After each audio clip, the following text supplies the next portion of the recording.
berkat lahir dan batin, diberikan istiqomah, diberikan salat, dan diberikan anugerah hadirin ya wanjurkan ya al-Fatihah. Alhamdulillah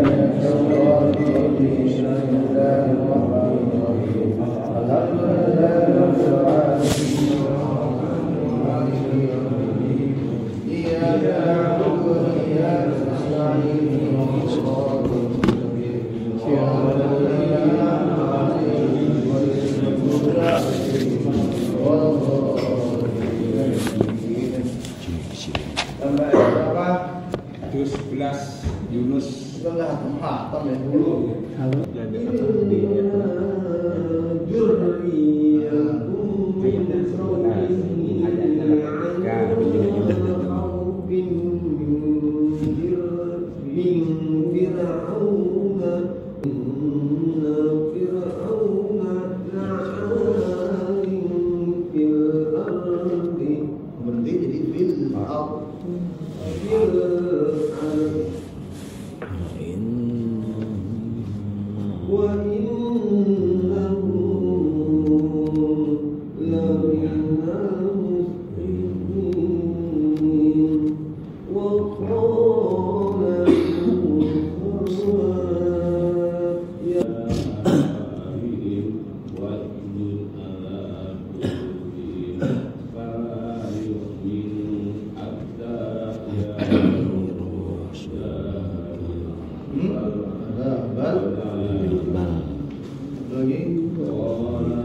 Adabal hidni bil hayati dunya wa matta'nahu wa ma ومتعناهم إلى حين ولو شاء ربك لآمن من في الأرض كلهم جميعا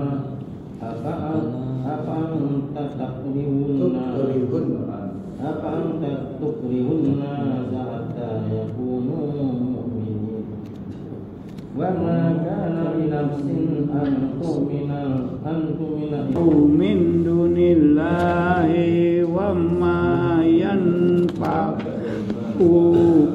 ولا يضرك فإن فعلت فإنك إذا من الظالمين. A'udzu billahi minasyaitonir rajim. Bismillahirrahmanirrahim. Wa iyam saskawlahu bidurin fala kasifalahu illa huwa wa iyarid wa alif lam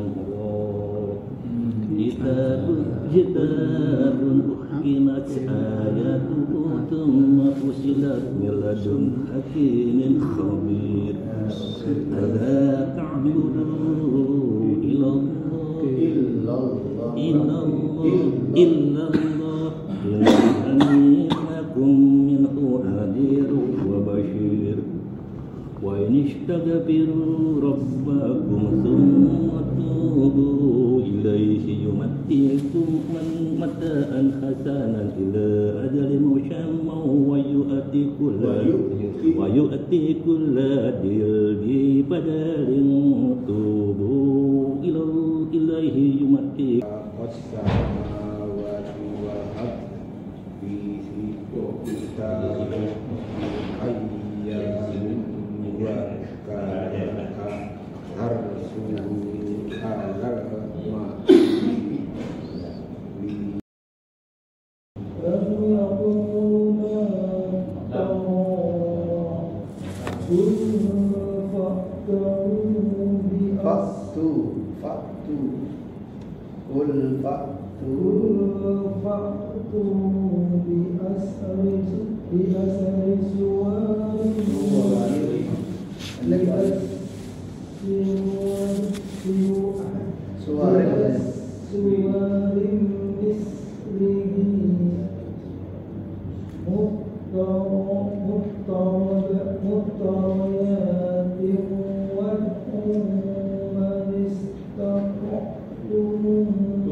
Bismillahirrahmanirrahim. Afaman kana ala bayyinatin min rabbih wa yatlu shahidun minhu wa min qablihi kitabu Musa imaman wa rahmah ulaika yu'minuna bihi wa man yakfur bihi minal ahzabi fannaru maw'iduhu fala taku fi miryatin minhu innahul haqqu min rabbika walakinna aktharan nasi la yu'minun wa man adlamu mimman iftara 'ala Allahi kadiban ulaika yu'raduna 'ala rabbihim wa yaqulu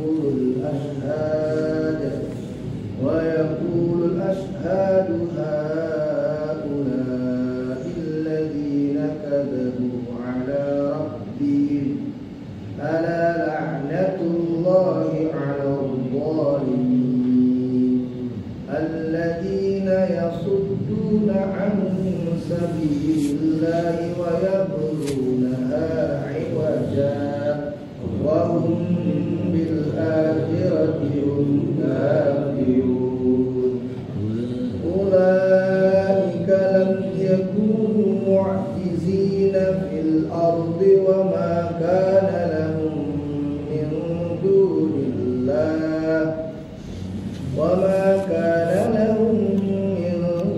الله من أولياء يضاعف لهم العذاب ما كانوا يستطيعون السمع وما كانوا يبصرون صدق Allahul Azim.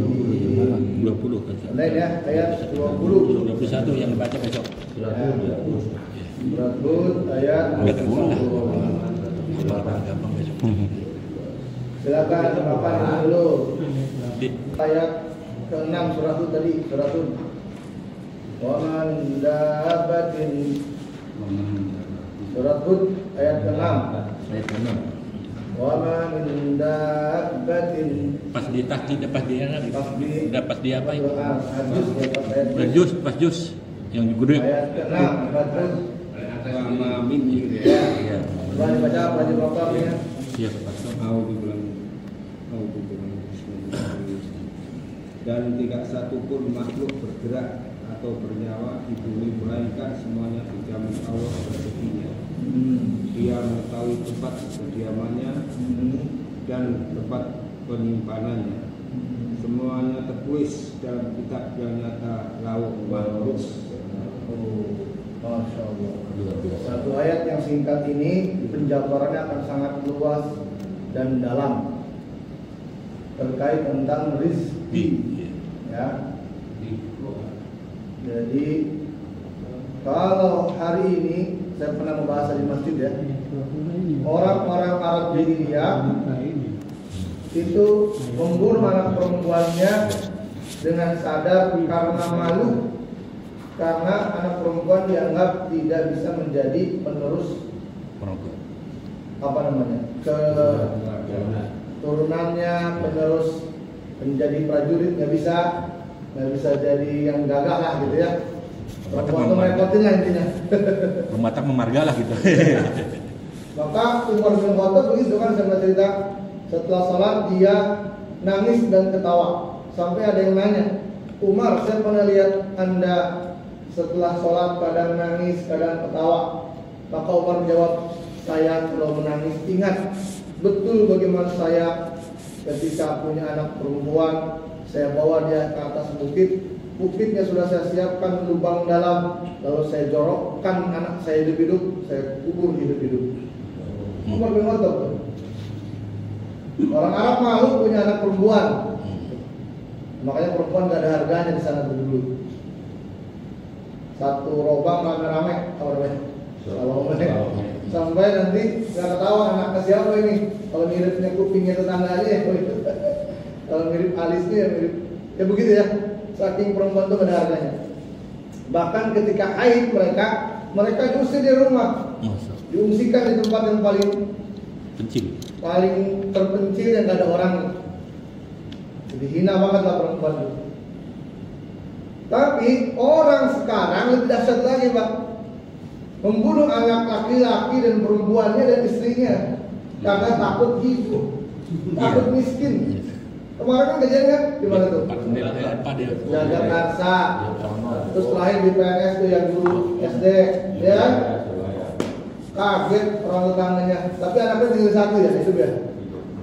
Di mana tuh, daerah mana? Malang ada mana? Malang. Di Malang juga ada juga. Malang tuh ya? Iya, jadi anaknya ditinggalin satu. Ya Allah. Suaminya membunuh diri, anak dan perempuan istrinya dibunuh juga. Alasannya apa? Banyak utang, takut hidup. Bicara miskin nih, Pak. Ini bicara miskin nih. PNS padahal. Jamin lah ya. Masya Allah, Rahman. Mereka udah punya gaji bulanan tetap, tapi masih takut hidup. Alasannya rezeki, Pak. Maka sekarang kita perhatikan, kata saya masih ingat Yusuf Mansur ya, walaupun beliau sekarang udah pindah haluan. Yusuf Mansur bilang begitu di Jakarta itu, Pak, kita di Jakarta ini atau bahkan Vera lah, Vera sering cerita sama saya. Di Jakarta tuh harusnya udah gak ada orang miskin kata dia. Karena semua dapat bantuan. Ada kartu pelajar, ada kartu apa lagi? Yang lansia dapat PKH namanya. Naik bis aja gratis lansia, Pak. Apa lagi? Langsung suruh duduk lagi sudah tua. Bansos dapat juga. Yang penting mau ngaku miskin. Kata Ferry begitu. Tinggal mau malu apa enggak, kata dia begitu. Kalau mau malu silakan datang ke RT, bilang saya orang miskin, tanda tangan RT, tanda tangan saya, dapat bantuan setiap bulan. Kata Ferry begitu. Alhamdulillah belum nangkap. Berarti bukan orang miskin. Orang kaya. Ini dapat pansus. Ya. Jadi kalau hari ini ada orang membunuh dirinya lantaran karena rizki, ini jawaban ini. Wa ma min dabbah. Kata-katanya dabbah itu udah saking paling kecilnya, Pak. Makhluk paling melata, makhluk merayap itu, Pak, rayap itu. Dia tuh, Pak, digambarkan kemarin kita lihat videonya deh. Rayap itu nggak punya mata ya, nggak bisa lihat, tapi bisa bikin rumah bagus, bisa nyari makan gitu, Pak. Dibagi-bagi kerjaannya. Ada yang jadi prajurit, ada yang jadi nyari makan, ada yang tugasnya telur terus ratunya. Wah, luar biasa, Pak. Makhluk yang nggak bisa ngelihat bisa nyari makan. Di mana kata Allah? Fil ardi illa 'ala Allahi rizquha. Semua yang di muka bumi ini Allah udah jamin rezekinya. Cuman permasalahan rezeki itu emang kudu kita cari. Bukan kita duduk diam. Ini kan saya udah di sini nih, Pak. Rezeki saya pagi ini ada apa namanya? Kimpul Dan singkong. Cuma kalau saya diem banyak, tangan saya bergerak, kira-kira masuknya ke mulut. Udah di depan mata tuh, Pak. Butuh usaha, butuh ikhtiar untuk mencapai rizki Allah. Yang jadi PNS, yang jadi TNI, yang jadi Polri, yang jadi RT, yang jadi RW, semua itu adalah ikhtiar kita untuk mencari rezeki Allah. Dan hebatnya dalam Islam, Pak, Rasulullah menjamin siapapun laki-laki di muka bumi ini, suami, niat karena Allah, keluar dari rumahnya, berpeluh dia, berkeringat dia, banting tulang buat anak istrinya, selama dia kerja, selama itu pula dia berjihad di sisi Allah Subhanahu wa taala. Yang penting niatnya karena Allah. Nah itu, Pak, namanya bismillahi tawakkaltu. Itu dibiasain tuh, Pak. Mau ngobjek, ya kan? Waduh, ini mau ngeliat tanah di sana nih. Sini nggak ada yang calo ya? Nggak ada yang calo di sini. Nggak ada. Pak Ustaz yang ngojek ya, ngomong-ngomong karena tantangannya berat ya. Kemarin sih itu hujan jam 1 lewat. Gimana lain cara jam 1 lewat hujan gede dari sini sampai ke shot itu. Tepong. Impaknya itulah yang akan kembali kepada Allah. Ya, Pak ya. Jadi ini saya tegaskan bahwa jangan sampai kita merasa putus asa, karena putus asa itu berdosa, Pak. Yang paling penting bahwa fala tayasu min rauhillah. Jangan sampai kita putus asa terhadap rahmat Allah, kasih sayang Allah. Kalau sampai itu terjadi, maka kita disamakan dengan illa 'alal qaumil kafirin. Hanya orang kafir yang berputus asa, Pak. Contohnya apa? Banyak banget, Pak, orang sekarang pindah agama pengen dapat harta. Emang di Kristen dijamin, Pak, sama gereja. Bapak kalau pengen hidupnya dijamin ya tinggal datanglah ke gereja. Kamu hawa tuh. Pengen merana hidup di dunia, pengen dapat sembako terus, ya silakan datang ke gereja. Nah, salah satu fungsinya masjid kalau bisa begitu, Pak. Memang salah satu fungsi masjid harusnya bisa menyamai peran gereja.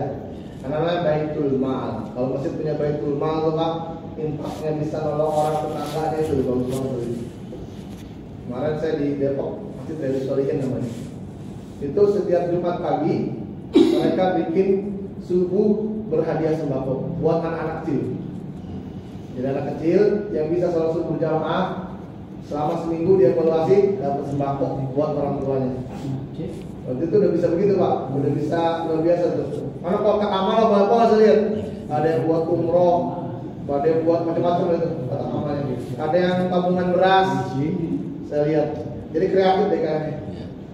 Pas itu juga berkembang terus, nambah, punya parkiran aja disewain Pak, satu mobil 300.000. Kan sekarang kan begitu di sini kan, orang punya. Satu penarik rezeki adalah silaturahim. Kata Rasulullah, siapa yang sering silaturahim, maka dipanjangkan usianya dan diberkahi rezekinya. Walaupun cuma 2 pekan sekali kita begini, insya Allah Pak, bagian daripada magnet tarik rezeki. Minimal dapat singkong sama kimpul. Kalau dulu makan gak dapat kimpul sama singkong. Ini Pak ini luar biasa ya. Ini juga kita sering baca di surat dalam sholat duha. Kita dianjurkan untuk melakukan sholat duha.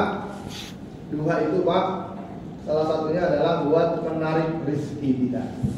Jadi kalau selama ini kita punya perasaan susah amat sih, ribet banget di dunia gitu rasanya, kagak mau nyampe ini nyalok, kagak gol, gajian kurang aja, narik sepi terus. Tolong dawamkan 2 rakaat minimal Pak. Sekarang kan suruh kan cepet nih ya. Suruh sekarang jam berapa? Suruh jam 6. Jam 6. Berarti jam 6:30 udah boleh buka. Udah disuruh. Sebelum berangkat kemana-mana usahakan duha. 2 rakaat aja Pak. Kalau nggak sanggup bacaannya yang panjang, wasamsi surat kelas rakaat pertama, duha rakaat kedua. Itu yang paling umum dianjurkan. Tapi kalau nggak sanggup, kulhu falaq minas sudah jadi. Yang penting 2 rakaat. Nah setelah itu baca Allahumma inna duha'uka wal baha'uka wal jamaluka dan seterusnya itu. Allahumma in kana rizki bis sama.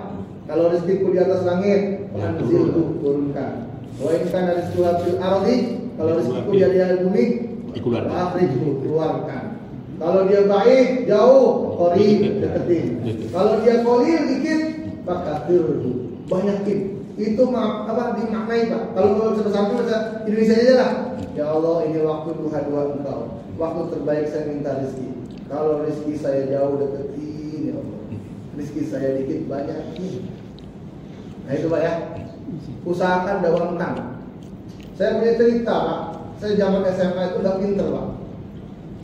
SMA saya nggak pinter. Karena saya dari SMA biasa, SMP kampung, masuk ke SMA Negeri 97. Brigif tahu Pak ya, tempat Gus Dur. Saya masuk 97. Nah, ceritanya kelas 1 saya nggak dapat ranking Pak. Begitu kelas 2 masuk kelas 2 saya dapat ranking 10 besar. Cuma ranking 9 Pak, 10 besar. 10 besar kelas 2 ada namanya kelas unggulan. Jadi ranking 1 sampai ranking 10 dimasukkan satu kelas Pak. Namanya kelas 21, kelas unggulan namanya. Katanya anak pinter lah gitu. Begitu masuk kelas 2 saya dipanggil BP. Tahu BP Pak? Guru bimbingan unggul. Kan kalau panggil BP kan serem ya? Iya. Waduh masalah nih saya nggak ada apa nih? Panggilan saudara Hoyoludin ditunggu di ruang BP. Waduh, saya proses saya tawuran enggak, lambat enggak. Masalah apa nggak ada? Saya masuk ke guru BP. Begitu masuk ke BP, anak-anakku dikumpulin wajah-wajah orang miskin termasuk saya. Orang-orang kismin dikumpulin. Besok bawa rapot enak, fotokopi rapot terakhir. Kita mau coba ajukan anak-anak ke beasiswa. Dulu namanya Yayasan Namira. Para menteri itu jangan apa ya. Saya 90-an yang Soeharto masih. Itu banyak ibu menteri jadi satu bikin yayasan, mereka cari anak-anak asuh Pak. Kenapa bisa begitu Pak? Saya sejak SMA baru masuk kelas 1, guru roisnya bilang, "Nak, kalau mau kaya sholat duha. Kelas 1 sampai kelas 3 saya nggak pernah ketinggalan duha. Uang jajan tetap dapat dari bapak, beasiswa dapat pertama tuh Yayasan Namira. Kelas 2-nya dipanggil lagi, semester 2, ruang BP lagi, ada masalah apa lagi nih? Kumpulin rapat lagi nak, kita ajuin beasiswa lagi ke Kemendiknas. Jadi selama sekolah saya Pak dapat 2 beasiswa sampai lulus. Bukan gara-gara saya pinter, tapi gara-gara duha. Kuliah begitu lagi Pak. Kuliah saya UIN. Di UIN semester 2 ada lowongan di sekolah di MUI Jakarta Selatan namanya Pendidikan Dasar Ulama. Dapat duit dan kuliah di MUI Jakarta Selatan. Saya ikut di beberapa tes. Anak teman saya ada 5 orang pesantren semua, Pak. Saya SMA sendiri. Yang lulus saya sendiri. Yang pesantren nggak lulus, Pak. Padahal tesnya itu bahasa Arab, hadis, Quran. Saya nggak bisa jawab, Pak. Cuma saya punya niat, ya Allah, kalau rezeki saya ini dah tempat saya. Ya itu, Pak. Saya kuliah 2. Pagi kuliah di UIN, sore kuliah di MUI. Dikuliahin, dibayarin setiap semester dapat duit beasiswa. Ini bicara duha, Pak. Sampai saya nikah, anak saya namain Duha, Pak. Yang anak pertama dari Sajid Nabiha, singkatannya Duha. Jadi saya punya anak. Padahal saya belum tahu anaknya laki atau perempuan. Pokoknya saya panggil setiap pulang, nih Duha udah sehat nih, Duha gimana sehat nak? Terus saya panggilin Duha karena itu kaifiat atau fadilah keutamaan daripada sholat. Jadi saya ini harus dinikmah ya. Ini praktek langsung. Saya merasakan bagaimana nikmatnya sholat. Maka itu kalau selama ini masih nggak yakin juga dengan rezeki Allah, dawamkan ini. Ya, 2 rakaat aja. Istiqomah lah yang penting. Lebih bagus lagi. Sampai 12 rakaat Bapak istiqomah, jaminannya punya rumah di surga. Yang banyak dah. 2 rakaat dulu. Yang penting istiqomah. Istiqomah. Itu yang penting. Ya Pak ya. Jadi kata-kata Allah, illa 'alallahi rizquha. Rizki itu emang udah dijamin semuanya. Tapi buat kita manusia perlu ikhtiar. Salah satu ikhtiarnya adalah nari rezeki tadi, silaturahim, sholat duha, dan cari duit. Ikhtiar yang benar, cari yang halal. Insya Allah, kalau ini sudah kita lakukan, rezeki itu akan sendiri. Ya Pak ya. Jadi jangan ini tanamkan anak kita, Pak. Saya sampaikan, jangan minta duit sama Abi, minta duit sama Allah. Istri begitu juga. Jangan sampai dia punya pendapat, punya pemahaman rezekinya di suami. Kalau suaminya mati, dia jadi janda, dia merasa aduh hidup susah. Nggak ada bapak. Nggak ada istri, nggak ada suami, nggak ada bapak. Padahal yang ngasih rezeki itu bukan suami, Allah. Ya Pak ya. Tanam itu. Anak saya kalau minta apa-apa, minta sepeda, jangan minta sama Abi, minta sama Allah sana. Padahal kita gini hari itu Pak Buyang ngumpulin duit. Minta sepedanya nggak tanggung-tanggung ya 4 juta. Waduh gimana caranya ini? Ya udah kita ngumpulin duit, minta sama Allah. Biar dia mintanya sama Allah, kita sebagai orang tua ikhtiar ya kan. Cari duit bagaimana caranya? Kalau kayak kita pengambil ya. Sehat Itu rezeki, ilmu itu rezeki, bisa ibadah itu rezeki, keluarga yang harmonis itu rezeki, anak yang soleh itu rezeki. Jadi luas maknanya Pak. Tapi kalaupun dibaca ke materi, bicara duit boleh juga. Karena emang itu nggak mau duit itu udah itu ujung-ujungnya duit. Ibadah kalau nggak punya duit juga repot. Mikirin duit, ya kan? Tapi kalau sholatnya tenang, duitnya udah ada, sholatnya tenang. Tapi kalaupun sholat pengen dapat duit boleh juga, silahkan. Minta aja sama Allah. Emang tugas kita minta, dan Allah nungguin minta kita. Orang yang nggak pernah minta itulah orang yang sombong. Ya, punya masalah apapun, adu sama Allah. Pokoknya Allah tempat kita mengadu. Jangan di Facebook, jangan di status. Nah, sini sih nggak ada yang punya Facebook, orang Pak Harun yang aktif di sosmed. Wartawan. Ya, nah ini sekarang ini anak saya pulang pesantren, saya mau jemput. Itu Pak, ada yang bertanyakan silakan. Baca wal asr. Bismillahirrahmanirrahim. Wal asr.